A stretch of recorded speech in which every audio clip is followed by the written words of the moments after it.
Existence of Atlantis, the great battles and the floods which overwhelmed Atlantis. Ladies and gentlemen, Mr. Geoffrey Hodson.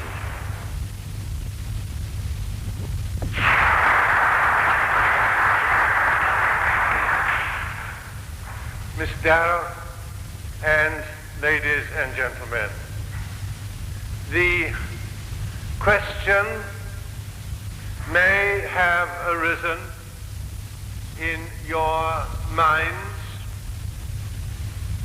concerning the value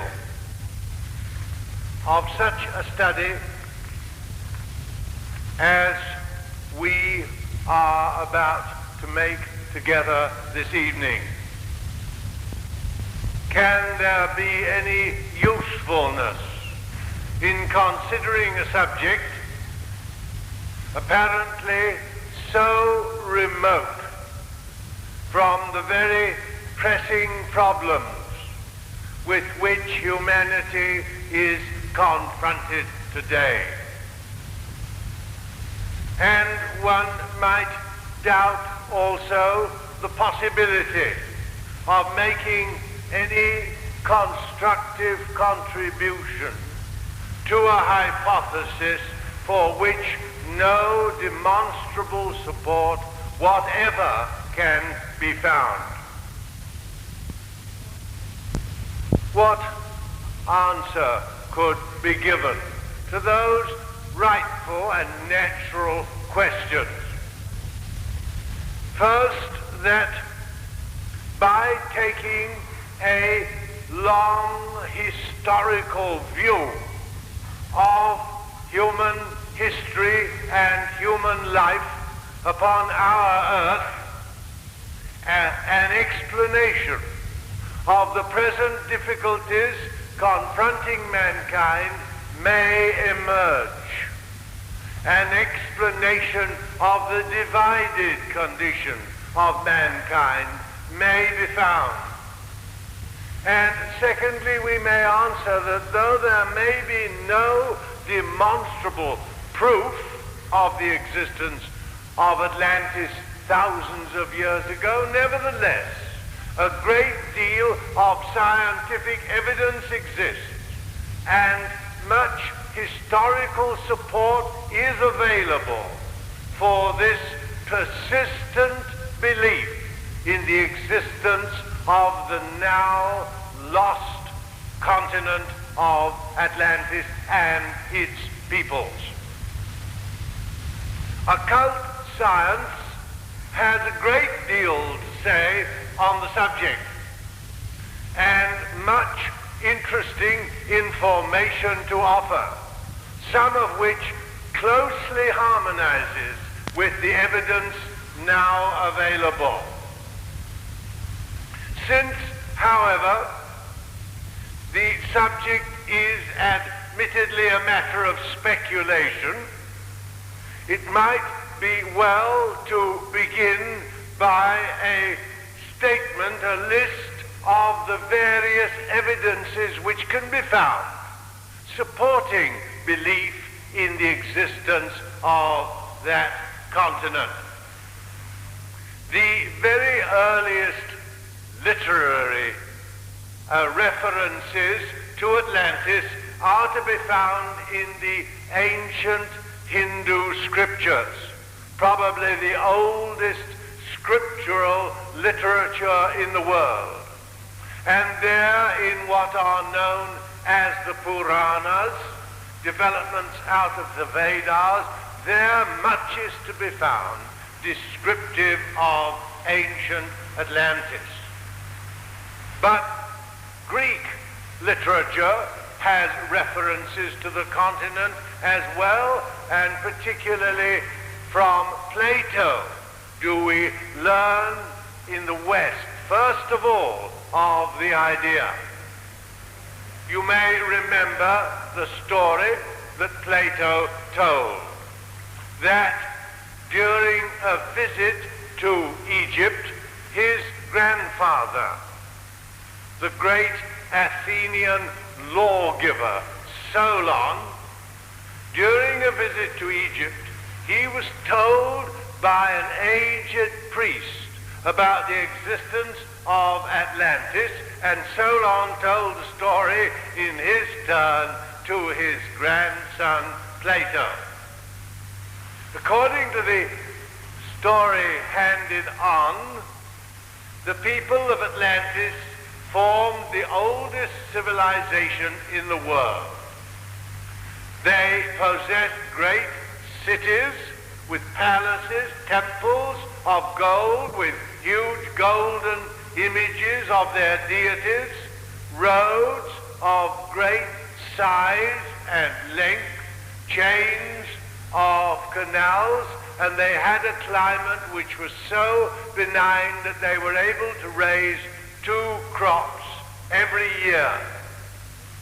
They owned ships and war chariots and bred the finest horses. The situation of Atlantis, according to Plato, was in front of the straits called the Pillars of Hercules. And the Pillars of Hercules we know as the Straits of Gibraltar. And the old story says that Atlantis stretched out from there into what is now the Atlantic Ocean and continued in a succession of islands by means of which one might pass right over to the opposite continent. Going on, the old priest of Sais said that there dwelt, now I'm actually reading, there dwelt in Atlantis the fairest and noblest race of men who ever lived, whom you Athenians and your city are but a seed and a remnant, of whom you are but a seed and a remnant.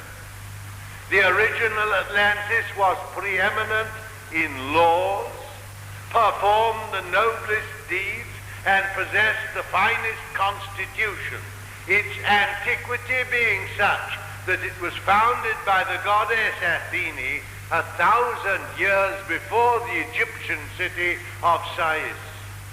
It was a great, story goes on from Plato, it was a great and wonderful empire which had rule over the whole island and several other islands, as well as the parts of the continent of Europe.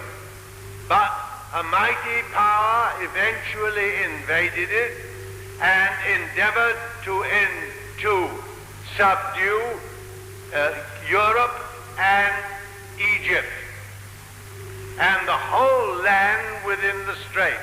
That means within the Mediterranean Sea.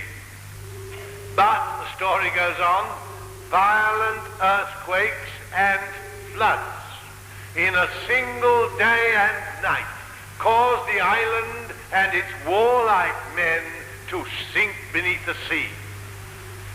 That was the story which Plato told, saying his grandfather received it from this aged priest in Sais.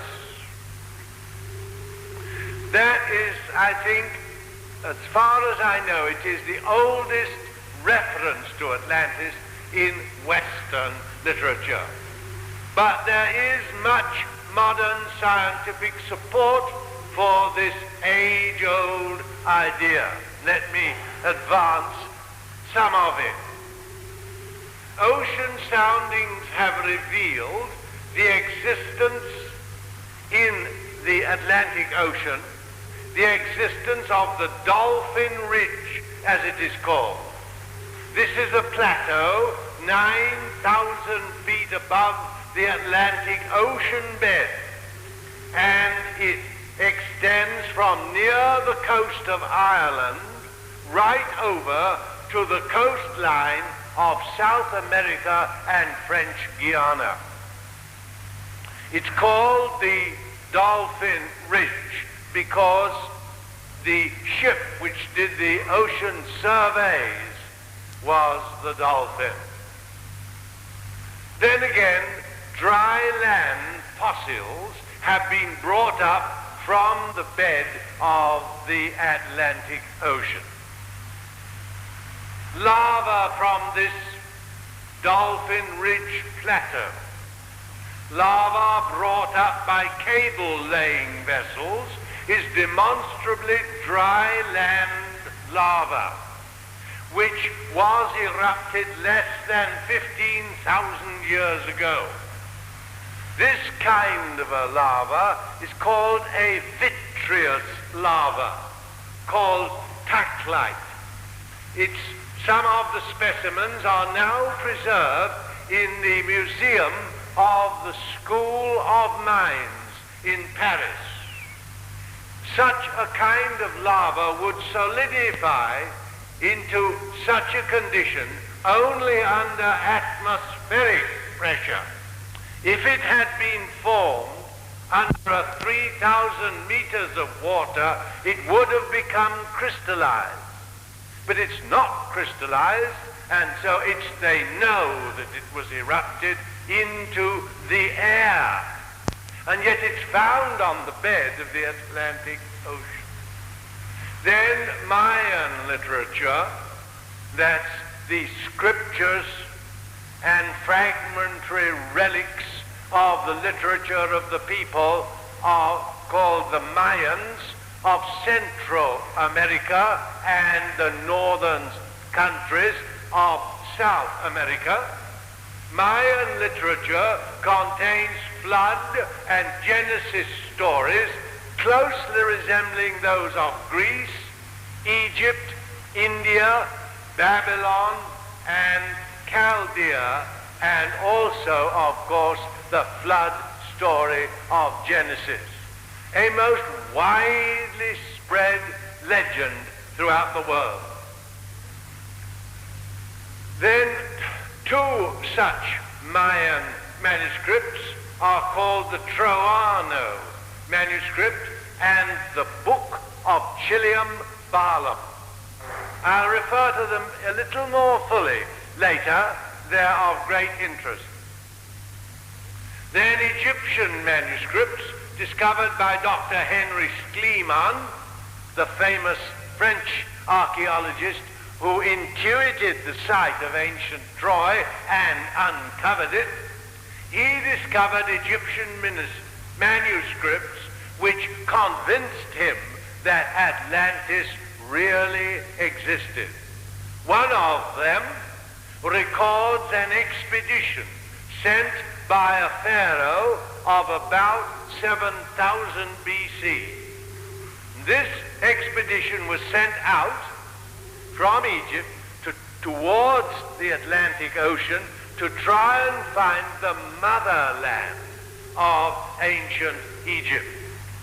The manuscript reports, however, that the expedition came back without finding anything. Naturally, because, as we shall see directly, the great flood which finally overwhelmed the continent of Atlantis occurred about 10,000 BC. So the remains would have vanished by the time this expedition went. But it is a fact, and one contributory to our study, I think, that Egyptian civilization has no root, no primitive record. It begins with the so-called divine kings who existed before the first known pharaoh, Menes, about 3,000 or more BC. It has been said that the truly magnificent monuments of Saqqara, Abydos, and Nagade arise with no apparent background. Undoubtedly, they were built by a people with an advanced knowledge of architecture and with a mastery of construction in brick. We have found, says one archaeologist, to whom I'm quoting, we have found tombs of the first dynasty, that's the dynasty of Menes, about 3000 BC. We have found tombs of the first dynasty at Saqqara and Helwan, which have stone roofing pillars and wall linings of well-dressed blocks weighing sometimes as much as 3 tons, handled apparently with ease.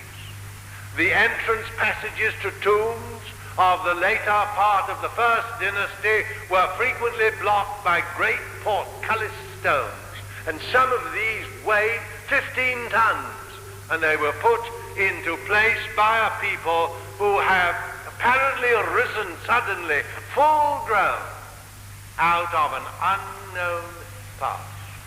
Their culture, some of it I've handled it and looked at it in the museum, the Egyptian Museum in Cairo, and it shows evidence of the highest skill in the arts.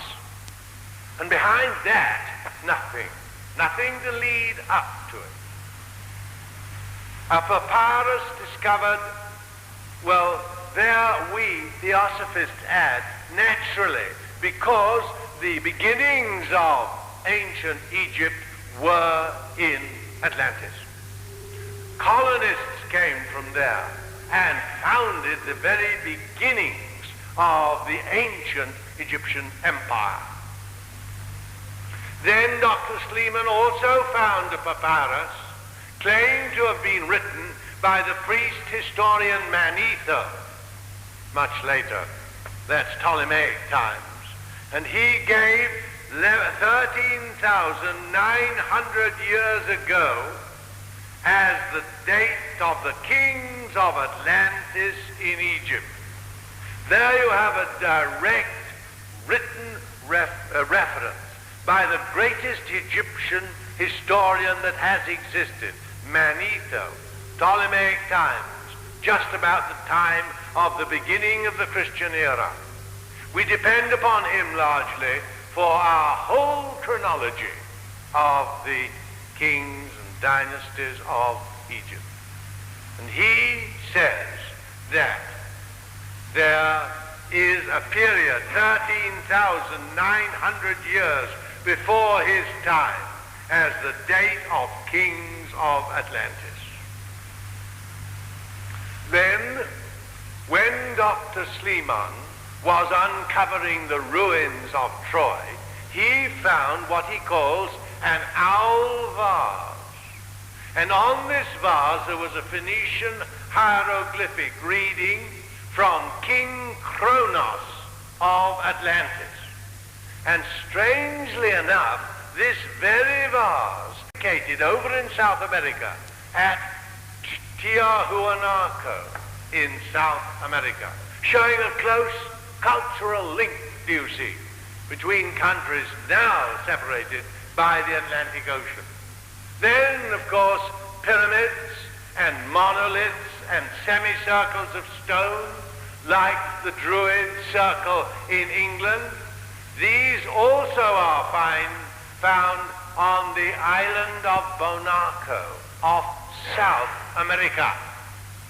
The step pyramids and the sphinxes of Egypt are all duplicated in the American continent. Then in American Indian languages, there are over 100 words that are similar to words of the same meaning in the Arabic and Greek languages. And the myths, yes, the myths of Greece, the familiar ancient stories of their mythology, and the myths of the American Indians have some of the same stories, including that of Atlas, who holds the world on his shoulder.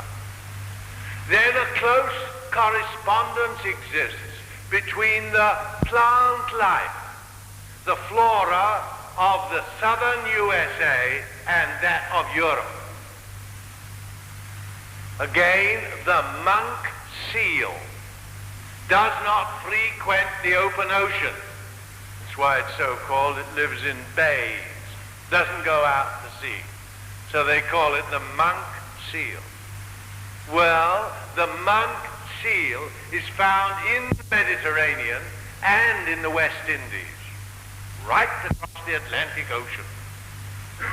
Certain exactly similar ants are found in the Azores and the Western Atlantic and right over in the USA. Moths and butterflies of the Canary Islands are identical with those of America.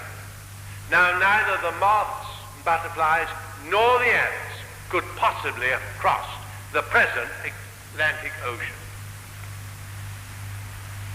The Basque Spanish language has no affinity with other European languages, but resembles Aboriginal tongues of America in grammatical structure.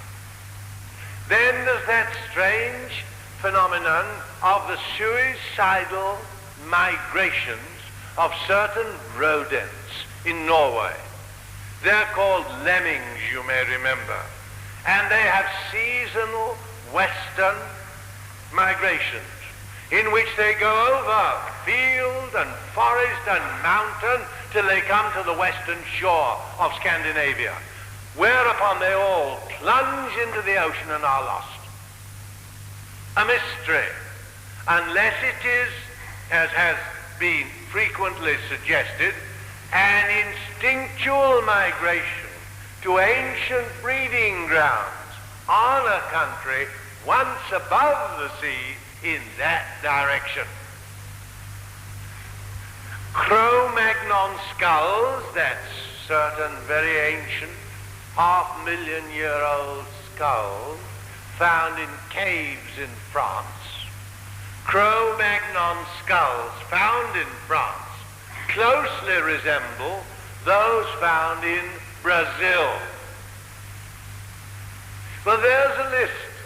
Actually, I've given you 19 items, a list of similarities, and they all of them surely can't be coincidences, so that it is reasonable from them alone to assume that there once was a land connection between Europe and Africa across to where the Americas now are. Only such a land bridge would account for all these relationships and similarities. Studying them, one does feel that there's a solid basis for the idea, and one can go on to consider it. And we do so in the light of theosophy. What has theosophy to say about the possible existence of Atlantis? Well, it advances three fundamental ideas. The first is that it is possible to know the prehistoric past, that there actually exists a memory of nature, wherein is contained a record of everything that ever happened. And in man, moreover, there exists the power to read this memory of nature, a special kind of extrasensory perception about which I've spoken rather fully in earlier lectures, a special kind of what modern science calls extrasensory perception. And by the use of this inward power of positive trained clairvoyance, great seers have been able to look back into the past, not only to Atlantis, but far earlier than that.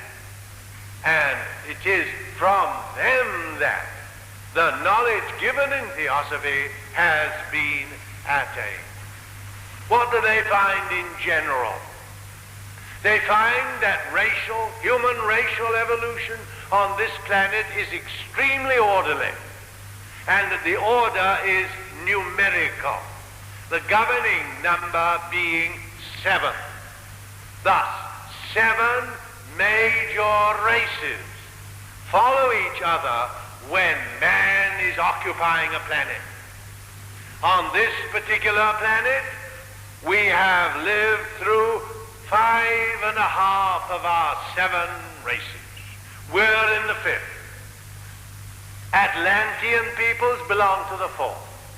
We're members here of the fifth root race, rather more than halfway through its racial life. A sixth and a seventh race lie ahead of us, and the teaching gives a great panoramic survey of the life of man upon this our globe. For example, evolving through these seven races, he evolves in turn seven senses and acquires five powers of consciousness. The seven senses are hearing, the first sense, developed by the first race. Touch, second. Sight by the third race. Taste, developed more especially by the fourth race, to which the Atlantean people belonged. And smell, the fifth sense, now being specialized and sensitized by our own fifth race, which is carrying the other four to ever greater and greater degrees of sensitivity. An orderly progression of races, evolution step by step through them, and the development of sensory power after sensory power. And the levels of consciousness are the physical. We've got power to be aware physically. The emotional, that of the formal mind, that of the prophetic abstract mind, of intuition and of spiritual will. That's the second great idea. And the third is that evolution on earth is guided. It is not haphazard. There exist and there are in action a number of superhuman beings, sometimes called an occult hierarchy, which guides and directs but never forces this orderly evolution of mankind, age by age, race by race, power by power, sense by sense. And we will go on to add to our five senses two more, which will be clairvoyance and clairaudience. The revelation, of course, is far more detailed than that, and I would recommend our literature to those interested. What do they say concerning the geographical position on our earth of this ancient continent? Where was Atlantis? Well, the position and the extent of the Atlantean Empire varied naturally through the 4 million years of its history. And those variations were caused by 4 great convulsions of nature, mighty cataclysms, chiefly characterized by all-embracing floods. Up to about 1 million years ago, or rather later than that, up to 850,000 years ago, here was the position of Atlantis. It extended from a few degrees east of Iceland to about the site now occupied by Rio de Janeiro. It embraced the whole of present Texas, the Gulf of Mexico, the southern and eastern states of America. Further north, it took in Labrador and all the area from there to Iceland and Scotland, and it included a small portion of the north of England. And from there, in the eastern side, it stretched right over the Atlantic Ocean to Brazil. And across from there to the African Gold Coast. So you see, it very nearly filled the present Atlantic basin. Then, about 850,000 years ago, there was, as I said, a terrible convulsion of nature, a great catastrophe, a flood. This happened in the Pliocene age, which is said to have existed about 1 million years ago, and in which we still are.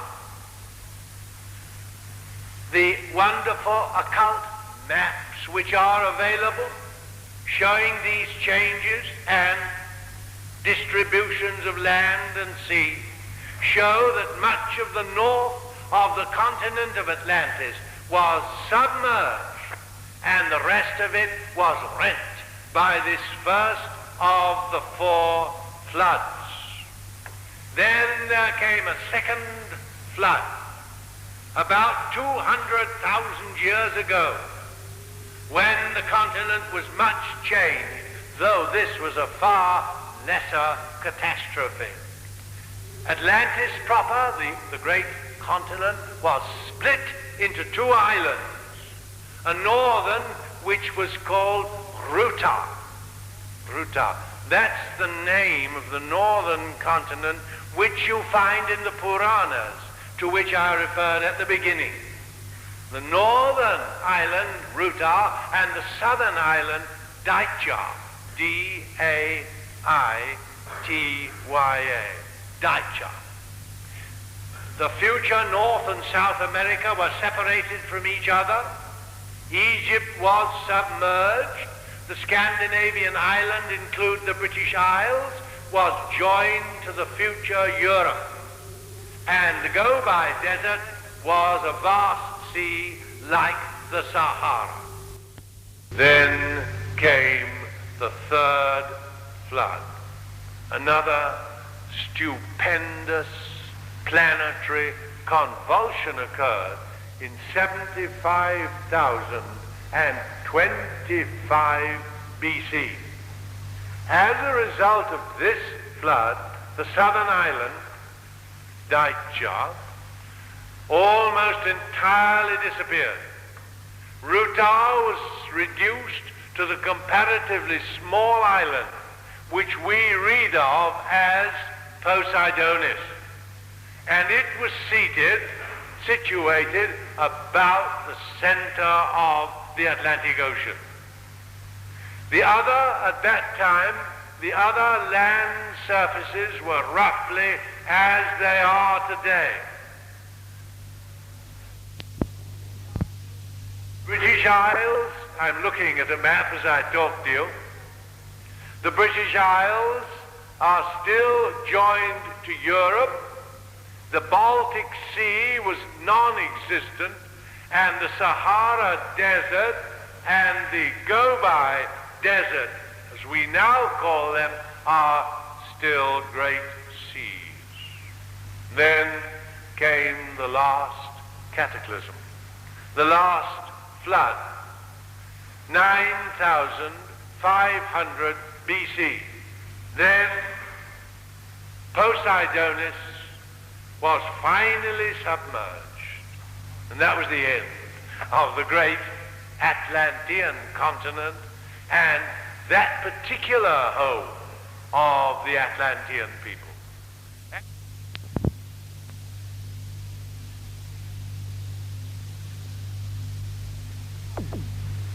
Occult historical age of 9,500 BC. Then I've mentioned that in the Mayan Troana manuscript of 2,500 years ago and the book of Chiliambalam, definite references are made to that flood. Plato refers to it when he wrote about 500 BC, and the Hindu Puranas give a fairly good account of it. So we may take it, I think, from all these sources that the occult teaching is indeed founded upon fact. Now the people, so much for the country.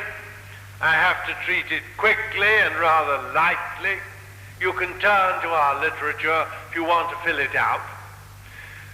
Now the people. Well, as I said, they belong to the fourth root race. They have now produced all of the 7 sub-races. For each of these major races of which I spoke produces 7 daughter races, which we call sub-races, and from them the various nations of the world develop.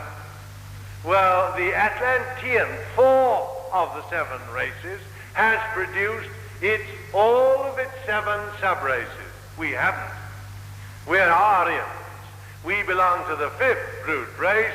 We've only produced 5 sub-races, though the 6th is said just even now to be being born.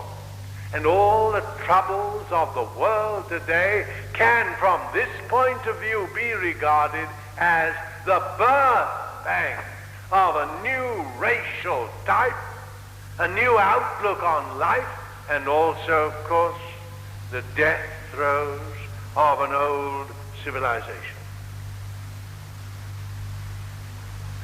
The masses of the Atlanteans were concerned with the development of the sense of taste and the power of emotion.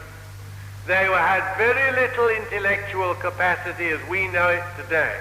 They could memorize, but they couldn't reason by logic, though the very advanced among them were developing the reasoning mind, logical, self-initiated thought. But even today their remnants imitate better than they initiate. They were good copiers, really, rather than inventors. Now, what was life like in ancient Atlantis? Well, considering it existed for 4 million years, of course, no one description will cover the whole. The variations were immense. But let us look in on them at one of their great, perhaps their greatest epochs. Remember, they still exist today. In fact, they still preponderate numerically. All the Mongolians, for example, all the American Indians, the Laplanders and the Eskimos, all of these are relics of the Atlanteans, and they are still greater in number than ourselves.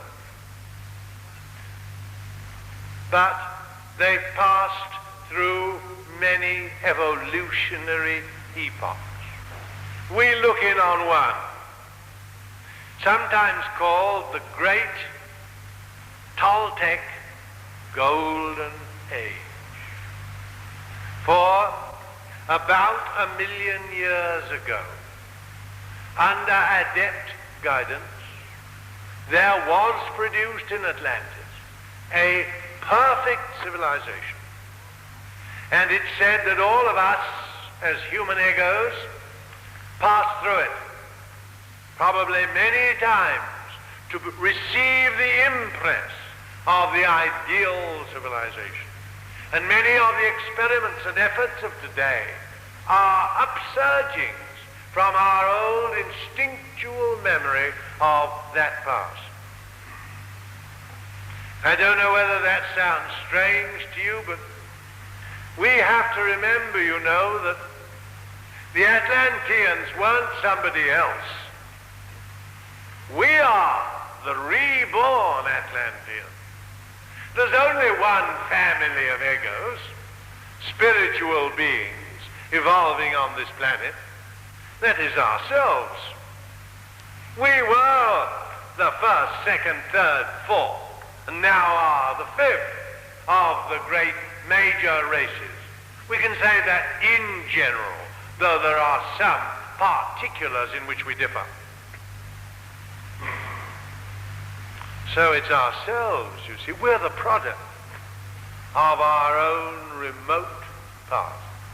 Same people, the same spiritual being, the same family to which we all belong, of egos who are evolving upon this planet. And we all had this wonderful experience of incarnation in a golden age of a perfect society, which we could not have produced ourselves, but our seniors in evolution helped us to do so. For example, great advances were made in horticulture. Cereals and food-bearing trees were developed from wild to highly cultivated states. And in fact, we owe many of our food, plant foods, notably cereals and fruits, from the horticultural experiments and achievements of the ancient Toltec people. They were great gardeners and great farmers. They also had some mechanical powers. They had engines. They would be regarded as tremendously heavy and very clumsy by our standards, because, but they worked. And they worked because, here's another interesting point. The ancient occult records say that these people were granted some knowledge of an etheric energy. Whether it was what we know today as atomic energy seems doubtful. There are many other forces in nature, almost infinite in their potency and their supply. So it didn't matter that the engines were very heavy. They worked because there was no shortage of power. They had airplanes, airships, of which you can read from our literature. They fought against other airships using this same force to upset the equilibrium of the enemy's vessels, and they even discharged poison gases from the air upon hostile nations. They reached great heights in architecture, and one of their most wonderful cities, no, I think I ought to say their most wonderful city, was the capital of the empire for tens of thousands of years. It was called the City of the Golden Gates. Sometimes it's referred to as the City of the Waters. Let me read to you a little about it. It's tremendously interesting. You can see why it's called the City of the Waters as well. It lay on the east coast, about 13 degrees north of the equator, and was surrounded by wooded park-like country, scattered over which were the residences of the wealthier classes. To the west lay a range of mountains from which was drawn the water supply, and the city was built on the slopes of a hill about 500 feet above the plain. At the summit of the hill lay the emperor's palace and gardens, in the center of which welled up a stream of water, supplying the palace and the fountains of the garden, and then flowing down to the next level in 4 directions, in cascades, into a canal which surrounded the next terrace with houses. There were 4 of these, after which the water flowed down into the ocean. The City of the Golden Gates was about 12 miles by 10 miles in area. Then, in religion, they had a great deal of sun worship. They didn't worship the physical orb, but they saw in it a manifestation and a representation of the infinite and divine source of all life and light and energy. They argued, or they were probably taught, that just as the sun makes life possible by its perpetual shining or outpouring of energy, so God, or the deity, makes life possible spiritually as well by a perpetual outpouring of his divine life. And if you go amongst the North American Indians, as I have done, you find relics of this belief there. They were very closely in touch with the forces of nature. They could control them to a considerable extent and, for example, could make rain. I myself have seen this done by their descendants, who are the red men of America. In the midst of a drought, with no meteorological prophecies of rain, and out of what just before was a brazen sky, at a certain village on the desert, in the desert of New Mexico, a great rain dance was held. There had been a fortnight of secret preparations, and then for 6 hours the whole village maintained a traditional dancing and singing invocation to rain and fertility. And I remember saying to my friends as we drove there from Santa Fe that it will indeed be a miracle if it rains today. It rains every year after this dance, they said, you will see. And it did rain. For the time at the end of the dance, 6 p.m., we drove home in a tropical downpour. In fact, we only just got over some of the big creeks. Well, now that's a relic of one aspect of the Atlantean religion, though, of course, there was also that which we call the religion of the path, which our Lord called passage through the strait gate and entry upon the narrow way which leads to life eternal.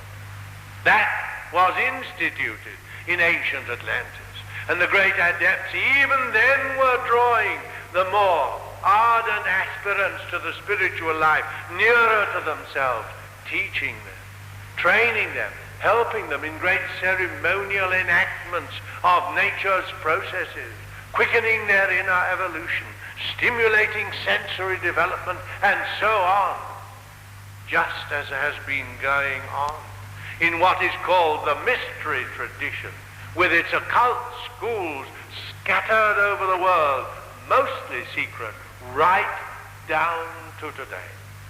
So when we look at the Atlantean religion, we may well remember that many of the great adepts of later days and of today began their training and speeded evolution at that time.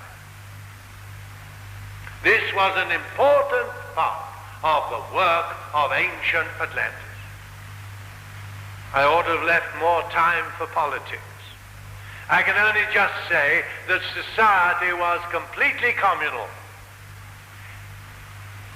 Not so much communistic, particularly with the undesirable foreign attributes which have been foisted onto a certain political ideal. But their motto was, from each according to his capacity, to each according to his need.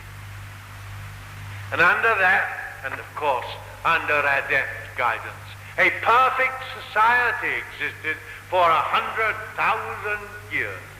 And we all of us had at least one incarnation therein. There was practically no crime, the great and dreaded punishment, whenever needed, being banishment to the outer barbarian colonies. Yes, they were great colonists, sailors and merchants. They sailed the seas and colonized the world. But they fell into very grave malpractices. This very psychic power, contact with elemental forces, was a temptation to certain of them. And so, some of the more evil forms of necromancy, sorcery, dabbling with the deceased, unlawful contact with the dead, with nature's elemental forces, with the powers, the grosser powers in man, and the terrible black magical era came up time after time in Atlantis, and only swept away, swept off the face of the earth by these great and terrible floods. Such, in outline only, admittedly, such is a glimpse of one part of ancient Atlantis, where you and I lived, together too, as part of the great human family on this our earth. For we are one humanity, one family, and brotherhood is the great fact underlying our existence in all the races here on earth. We are moving on, all of us, together, to a higher and higher evolutionary condition. We shall evolve through our present dividedness, egotism, selfishness, brutality, and crime. In fact, men and women are already appearing in the world who obviously have evolved far beyond them. And thus such a survey as this has its value. We get a panoramic view of human history. We see the place of its various phenomena and of our troubles and difficulties of today. And we become inspired by the knowledge that humanity will never be wiped out from this planet.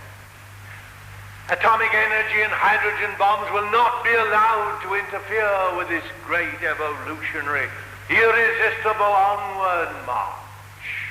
For the Theosophist knows that mankind moves onward through innumerable ages to ever-increasing power and wisdom and glory.